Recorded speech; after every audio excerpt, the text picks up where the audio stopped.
Folks, welcome back. My name is Rudy. I'm in my old guy sweater today, where I can talk about old guy stuff. Hope you're having a beautiful day. Today is a Lego conversation. A lot of chatter in the Lego, what I call it's not quite like a WPN, which is like a Wizards Tournament LGS. In the Lego, it's the toy store world. And they have their own message boards and Reddits and groups and everything. And in the toy world of distribution and small businesses of toy stores, obviously you can get distribution for Legos. And there's a lot of frustration and a lot of the same, how do I say it? There's a lot of frustration and a lot of the same, the end is near and Lego is over with, there's too much, they've increased the number of sets, they've increased how long they leave them in print till retirement. And a lot of these stores are also very angry at the Amazon dumps of Lego products. Now, it's a little different compared to the card of like Magic, especially Magic and Hasbro, what's happening with Wizards of the Coast. Because again, trading cards and randomized booster packs are game pieces and collectible. These are toys. These are just straight up kids' toys. Has the word Lego, has whatever. Ooh, that's really neat. What is that one? Has the Marvel Infinity. Ooh, that's a really cool building. I like that. It's different. They don't have, Lego doesn't have, these toys don't have the utility that the game pieces or the randomized card. There's no, every box you open of Lego, you know what's in it. There's an instruction manual. Maybe it's a 3-in-1. You have 3 instruction manuals. You know what's in the box. There is no randomization in the world of toys and Lego. That's not how they are sold. Now, there are little, kind of what they call mystery little things. I don't really have any of those, where you can get random minifigures, or there's some small little mystery randomized things, but overall, you all know what I mean. The average Lego set, they're all the same, okay? Whether it's some fancy thing, a castle, a tree house, a building, or hey, a very old 6046 from the 90s, a very, very, very, very old Lego set with the old infamous yellow. You know, it doesn't matter if it's new or old, they're all the same. There's no difference between the Lego box. So I want to focus on this and hone in now. So the toy stores who buy Lego through distribution have been very angry in the last few years as we've come off this COVID era bump and dump, right? And as we return to this new normal and this new market cycle we're in, a lot of people continue to struggle with the way things are, the softer market, the lower customer spend rate, and well, these companies continue to try to increase how many products they release, how long they produce the product, and how much of the product they produce of each item or set. So we have this big divergence between the buyers pulling back, the stores in the toy store world being frustrated, mostly because of price dumps online, which are cheaper than what a store pays, which we'll get into in a second, and of course, the actual quantity of products, all that stuff. So if you're a toy store, which most of you watch this channel come from the card world, if you're a toy store, okay, and you're getting distribution of Lego direct, it's very, very, very, very similar to the card world. Usually Lego assigns an MSRP. Wait, Magic doesn't do that anymore. They do it, we just can't talk about it. So Lego has an MSRP. Let's say this castle has an MSRP of $500, okay? So if you, well, that might be an exclusive one. Let's pick on this, the Van Gogh. So the Starry Night over here. That Starry Night has an MSRP of probably what, $100, $120 or something like that? Maybe $150, I don't know what the exact is. And a store would get 40, on average, maybe 40, maybe 45% off MSRP. If they're a big Lego store and they're buying in bulk, by pallets, in larger quantities, maybe they can get down to 50% off MSRP. So if this is $150, a store cost would probably be, half of it would be $75. So a store cost is probably going to be between $80 and maybe $90 for a $150 Lego set. Well, the issue becomes all these small businesses across the country are saying, why should we carry Lego? Why should we order through distribution? Why should we use our giant shelf space when literally Amazon, Costco, and even Walmart just constantly dump and reduce prices of Lego sets? The consumer loves it because everybody feels Lego is already so premium priced and over they've raised the MSRP so many times, their price increases. People feel Lego's already overpriced for what you get for plastic bricks. But again, there's more to it. It reminds me, well, let's not go to that yet. So when we talk about these stores, if the average toy store reduces shelf space and adjusts how much Lego they order, distribution in Lego is going to see a reduction in the total volume, the sell-through rate of each set. So even if Lego increases how many releases they have, if they sell less of each release, they still don't increase their margins. Okay?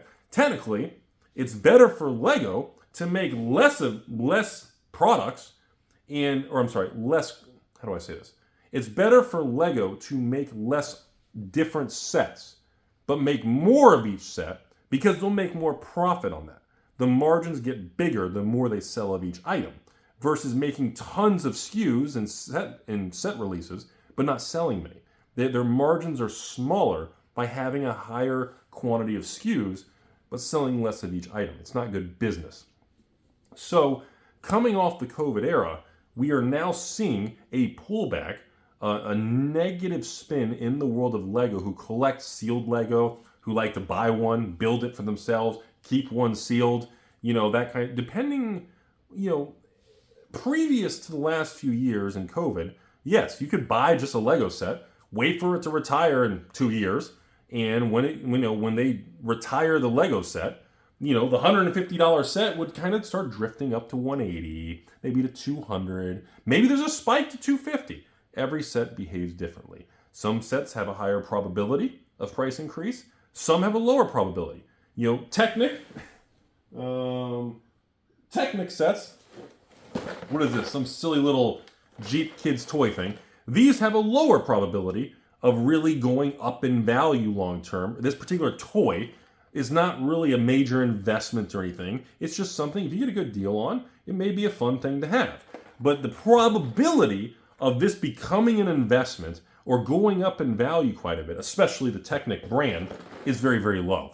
Because the reason I say that, it's based on history. Historically, certain series perform better than others, which is what people like to really do a deep dive on. Now, again, we are in a new market cycle. The 2023, 2024 coming out of this COVID, this is a whole new market cycle, okay? We don't have enough data yet to know how this new market cycle after the COVID boom and bust and the return to normal, we don't know specifically how the new Lego ramping up the supplies and print runs and how many sets they release versus the lower spend rate versus the higher prices. I mean, is it really a good idea to buy a $500 castle? Or maybe you got lucky in the holidays, you got it for $400 on Black Friday. Is it a good idea to spend $400 to $500 on a castle to hope that in 5-10 years it goes to $1,000 and you got to spend $50 just to ship the thing and hope it doesn't get damaged? That doesn't sound very appealing. So that's also something you have to remember. Unlike the card world, which is where most of you are coming from, these items are big. These are not small items. Your shipping, your holding, your logistics, your storage, all the numbers are going to be very different, okay? Now, there's also a lot of people that are very big into the Lego, the smalls, the small items, the small collecting, where there's actually a subset of stores and people out there that I've spoken with that actually only stock and sell or hoard or collect smaller Lego sets that are like under $100. And I thought that was an interesting thing, mostly because in the future, they said it's easier to logistically handle it. It's easier to store it space-wise. And there's actually some data that shows that lower priced Lego sets have a higher probability in the percentage swing. The rate of change on lower priced Lego sets moves quicker until a certain level, which is usually a 2-3x kind of thing. So in other words, if you have a $30 Lego set, it's very easy for the $30 Lego, if you have a $30 Lego set, it's very easy for it to go from 30 to 50. And, on a percentage scale, that sounds like a lot, which it is. It's like a 70-80% uptick. But on a raw dollar scale, it's only like a $20 move. So depending on the context you want to spin, if you want to use raw dollar or percentage to make it sound more bullish or bearish and make people think your case and your attitude and your pitch sounds better, it's kind of a weird thing. Because again, a giant $500 castle, if it moves 10%, that's a $50 swing. If this thing moves 80%, it's $20. Do you see my point? So depending on who you're talking to, you must make sure you keep the proper attitude and context on these things. And that's why I feel some of these conversations are important, because I'm presenting you all with kind of the chatter of the street, and I don't really have an answer yet of what this means for Lego going forward. So let me sum up this video, and then we're going to go ahead and move on for the day.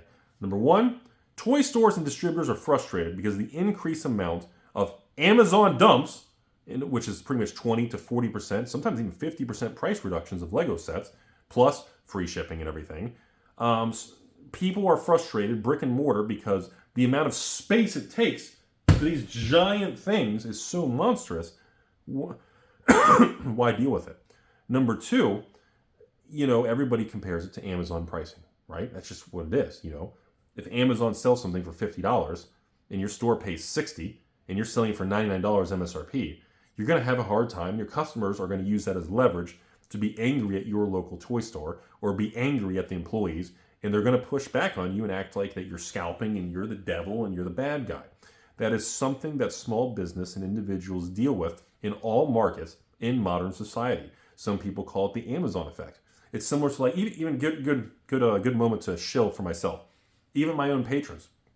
One of the most common messages I get is, Rudy, I got my tracking number. Thanks for shipping my stuff. And then literally the next morning, Rudy, it's not updating. Did something happen to the package? I'm sorry. What happened was it's still sitting next to me, and it hasn't been in the truckload and unloaded. And then even when that happens, you probably have 1 to 3 days until they actually scan a Rudy package, because it's unloaded by the truckload in a facility, not scanned at a retail desk.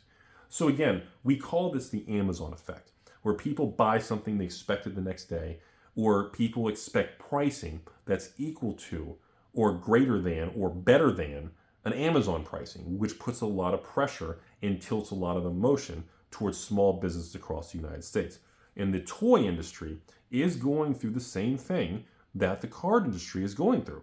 And I don't know if that's really discussed very much, because again, people who usually do Lego YouTube channels and conversations, it's usually on, hurry up and buy this set, going out of print. I'm sorry, going out of print. It's going to be retired soon. You got to buy. That's usually the conversation of one chunk of Lego channel. The other Lego channels say, these are the sets you need to invest in now before they go. And they're fun, they're entertaining, and sometimes they're right, sometimes they're wrong, and it's cool, nothing wrong with it. And then the rest of the Lego channels are just, building custom things, showing off collections, which are also a lot of fun to watch. But there's not a lot of Lego conversation regarding actual toy stores and the frustrations, because they don't want to go public with it. And that's something that this channel was known for over a long time, is that we discuss these topics that agitate people. And unfortunately, ladies and gentlemen, the Lego and the toy world is no different.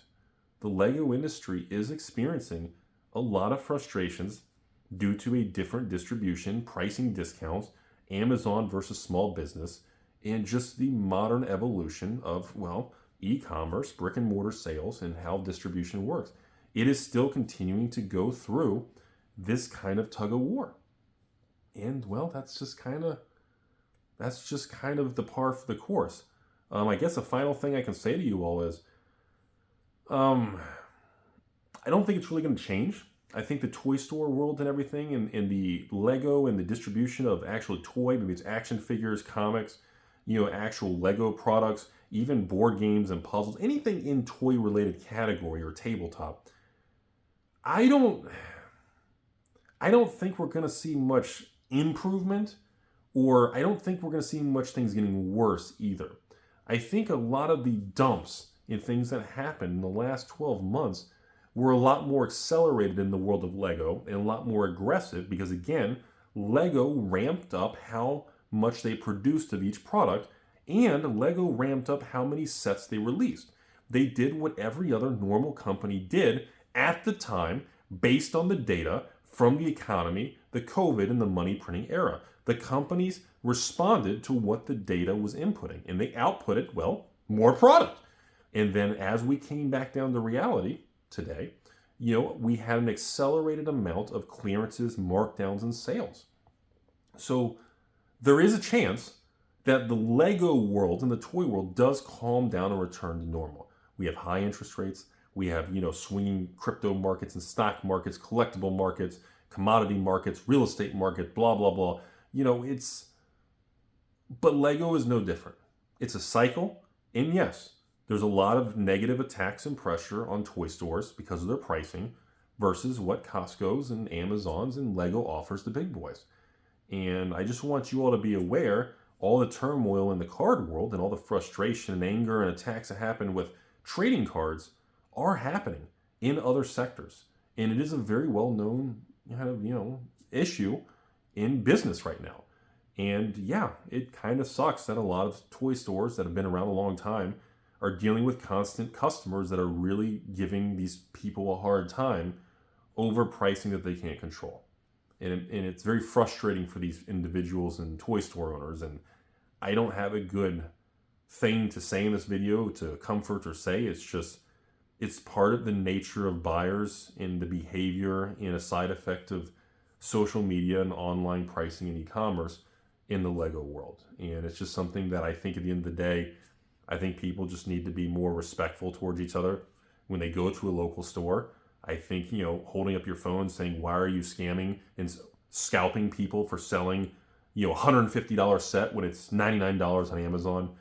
I just think that's, I don't know why people do that. Because the employee is going to say, okay, the employee can't do anything. The employee is not going to change the company's pricing. The employee is just the person that takes the Chuck Norris fist. And I think that's a sad thing. Lego's a beautiful thing, as is life. Have a great day, everybody. Penis.